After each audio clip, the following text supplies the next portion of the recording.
Hey guys, Brigitte here, and I am in the garden, and we're going to be talking about citrus. How do you prune it? When do you prune it? Do you spray it? And if you do, how do you spray it? How do you fertilize it? Everything you need to know about citrus, because we're in San Diego. We're in the land of citrus, and it is a beautiful place to grow oranges, lemons, limes, all the citruses. But I want to arm you with as much information as possible, and to help make that happen, I have a special guest, Craig here, who knows a lot about fruit trees. So before we get into that, make sure you hit the like and subscribe button so you're notified anytime we put out a video, and we can help you have the best orchard possible. So, okay, Craig, you know me because you have helped me get my garden up and going, my orchard specifically. When we met, it was like in really bad shape. Now it's beautiful. Let's talk about the steps that you use to help revive my orchard. Specifically, the questions that people have is, okay, when do we prune our citrus? And disclaimer for this video, we're really focusing on citrus. I think I've said it like 12 times already, but just so you know, citrus is what we're talking about. When do you prune it in Southern California, or zone 9 and 10?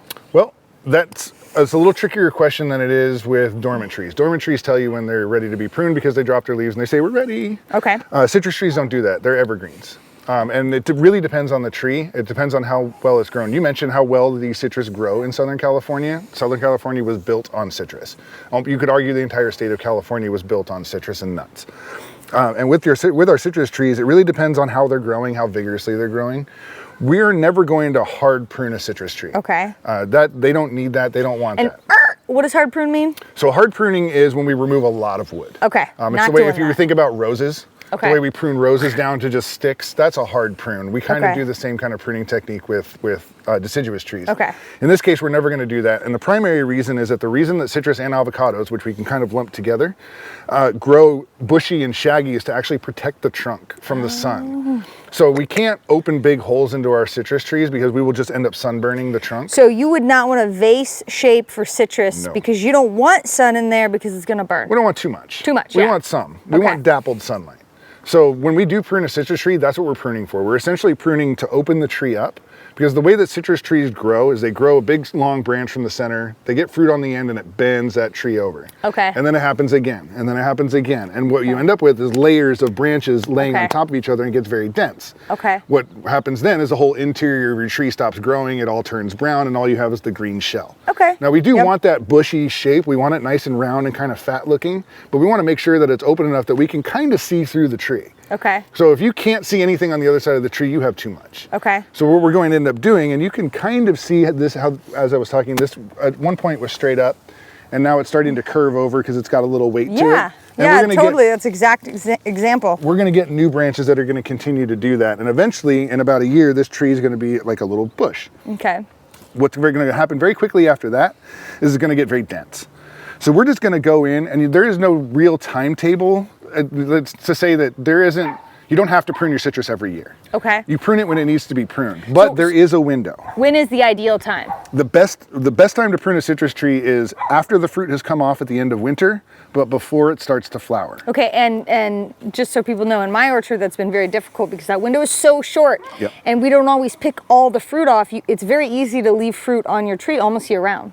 So key to that is making sure you harvest heavy when the fruit's ready, take it all off, so you have that window in between when it's finished fruiting and before it starts fruiting again. Yeah, it's a little tricky, and it's by far the thing that I stress the most when it comes to citrus trees is please remove the fruit when it's ready. We know it's a lot, but share it. Well, yeah, give it away, donate it. I work with several nonprofits that have no shortage of a need of food.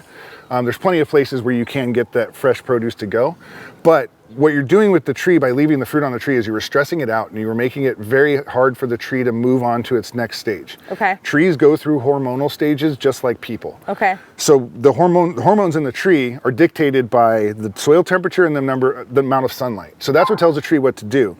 When it's fruiting, that's what it wants to do. It wants to set fruit, make fruit, hold the fruit, because the tree's job is essentially to make seeds. Yep. And create new seeds. So once it's there, it doesn't want to do anything else. But as we move from winter into spring, the nature is telling this plant that it's time to flower. So it wants to drop that fruit. It doesn't want that fruit on the tree anymore. It wants to switch over into its flowering stage and then into its growth stage. So then it's best prepared to set more fruit the following season. So that's why it's important to remove that fruit. So this is a great example because it's already flowering, it's already fruiting. So if you have a tree like this in your backyard and you need to do some pruning, how would you approach this? With this tree, I don't think I would prune much outside of taking off some extra weight for shape. So we've got one branch that's just kind of dominating this side of the tree.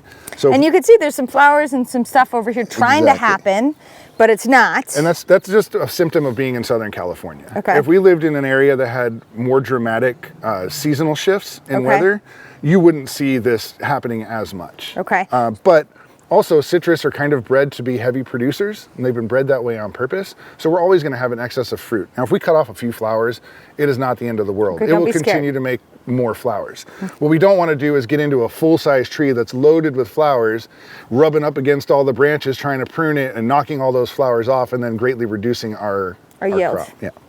So how would you prune this particular one? This branch is obviously heavy. It's falling over. We even have some baby fruit on here. Yeah, in this case, this tree is so small that we may not even prune it at all. Okay. To start with, we actually want it to grow as much as possible. Now, if we do prune a little bit, we're going to stimulate growth. And I don't know if you can see, but we have a lot of new branches coming. Yeah, so that's a great sign. That means this tree is fully awake. So in this case, I will definitely prune this off down to that new little branch right there, just so that we kind of are starting to shape our tree. Because as you can see, let me show people this. Here. It's okay. We took off a little. What little one we're sacrificing is not the end of the world. This is it's helping the whole health of the tree. I know it's really hard as a new gardener to plant or to prune off any flowers or fruit because you think you're being wasteful. This is going to help make the whole tree healthier and less likely to snap with fruit. Yeah, and also we are still at risk of having a frost. So it's very likely that if we do even have one frost, that these flowers are going to fall off and die anyway. Okay. We might not have a frost, and these flowers might stick around. At the end of the day, these trees are so prolific. There's going to be so much on here. Yeah, even this little tiny tree will probably produce somewhere in the neighborhood of 25 to 30 usable fruit. Okay. And we might not even keep all of those because we have to make sure that we don't risk snapping these brand new branches with a heavy piece of fruit at the end because they will produce a lot of weight and actually tear the branches. So at this stage, we're not really concerned with production. We're still concerned with this tree spending most of its energy sending out roots. So even if we were to take all of the fruit off of this tree purposefully, we would actually be helping the tree in a different way. Okay, so we pruned this one because it was obviously pulling down on the bottom. What else on this tree would you prune? The other thing that I like to make sure isn't happening is that we don't have anything on the ground. Which I can definitely see some little guys down here that, like, I don't know, should we take those off? We call them bug ladders when they're touching the ground. So when this branch sets fruit, it's literally going to pull this branch all the way down to the ground. And then ants are just going to make a highway. Correct. Now, the one thing I do want to notice down here is some of these branches here. Now, these branches look very different in one particular way. One, they are covered in spikes, and the leaves just don't look the same as some of these newer branches up here, which tells me that this is rootstock. Ah. So we need to get rid of that as much as we can. We'll just take a look here. You can see that these branches look different in their shape. They kind of look like stretched out taffy, and how different the leaves look in these little triplet formations as opposed to the way these leaves grow here. So we're taking those off because it's rootstock. Yeah, we don't want this. This will produce a fruit that does not taste good. Okay. So, and for people who don't know,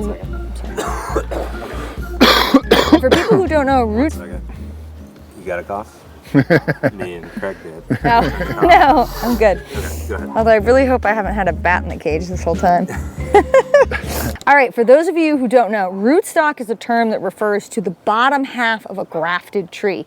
So trees, a lot of times fruit trees are grafted, meaning that the top tree is actually different than the bottom tree, and they stick them together and get them to grow. The rootstock is typically really disease resistant and very vigorous, but not really good fruit. So we don't want that part of the tree to be growing a lot because it's going to produce yucky fruit, take energy from the rest of the tree. So as a general rule of thumb, with all fruit trees, you want to keep rootstock growth down really to non-existent, besides underneath the ground. Correct. Okay. What about the bug ladder? Are we going to take this off because it could be a bug ladder? This is where we have to make a decision. So there are some cut and dry rules when it comes to pruning, but there's a lot of, it's your call. kind of moments. And this is where it's your call. And for me, with a small tree like this, I would rather this have as many leaves as possible at this point so that it can photosynthesize and create more energy. If we start taking off too many of the leaves, we're taking off all of its solar panels. Okay. So in this case, it's not quite touching the ground yet, but we're going to keep an eye on it. Okay. Anything that ends up touching the ground, we're going to go ahead and remove when we need to, but we want to give this tree as much of a chance as possible to actually create energy, because that's only going to help the tree. Quick checklist of like what's a prune with citrus. So bug ladders, anything touching the ground. Correct. Rootstock, obviously anything dead and diseased. Deadwood for sure. Anything else on that little checklist that you would look for? We're pruning for shape. Okay. So we are pruning for the bush, the round bushy shape that you see all citrus in. So we don't want branches that are lateral growth that's sticking just straight out in the tree. It's not pleasing to the eye. It's also probably not a strong branch. One thing you are going to see as we get into spring is something that we call, that it can be either called water sprouts, or sometimes people call them suckers. But what they are is really rapid growth that's usually growing straight up into the sky. It's just reaching for the stars. Our orchard has a lot of them right now. Yes, and it's common. It happens every year. But what happens is that growth happens so fast that the branches start to stretch out and they lose their round shape, and they start to look like somebody stretched out a piece of taffy. Okay, that's a good tip. That's weak wood. So that wood is not going to be strong enough to hold fruit. So we need to remove that. Also, if we let the tree keep getting taller, it's going to keep sending more sprouts trying to find more sun.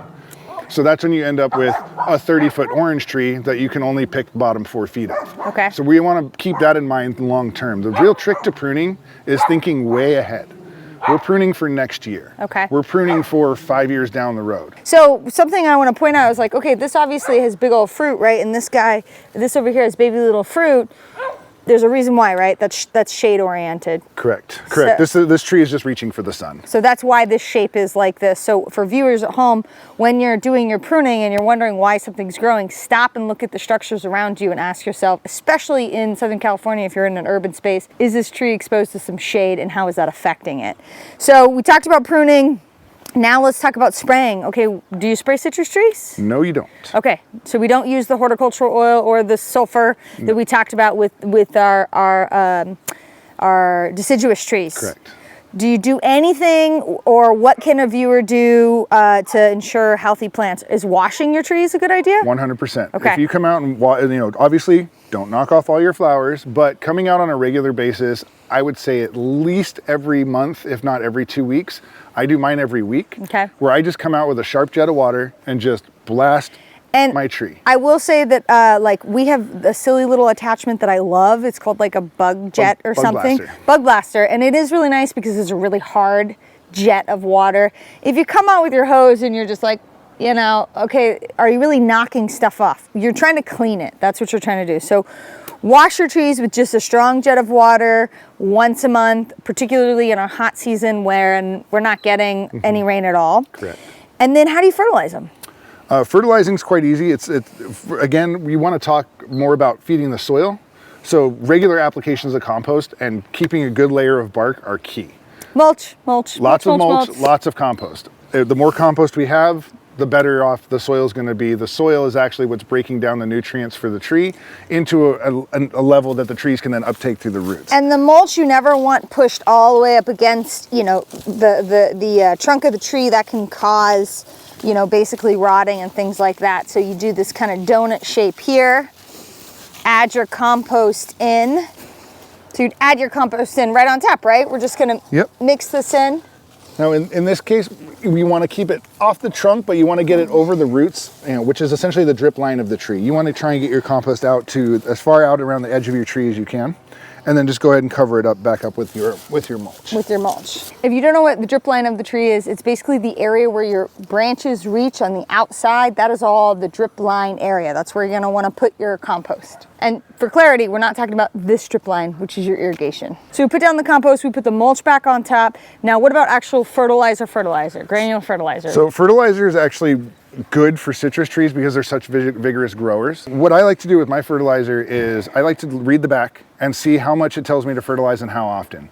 So the fertilizer that we were using, the Grow Power that we like to use, was calling for every 3 months, 1 cup for the size of tree that we were talking about. So what I will do is I will take that entire amount. So 1 cup times 4 is 4 cups.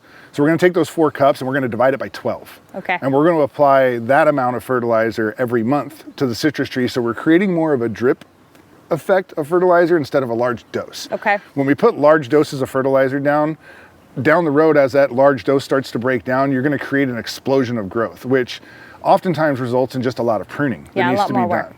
And for those of you who got our calendar, you can put that in your notes section. Hey, add fertilizer on fruit trees every single month.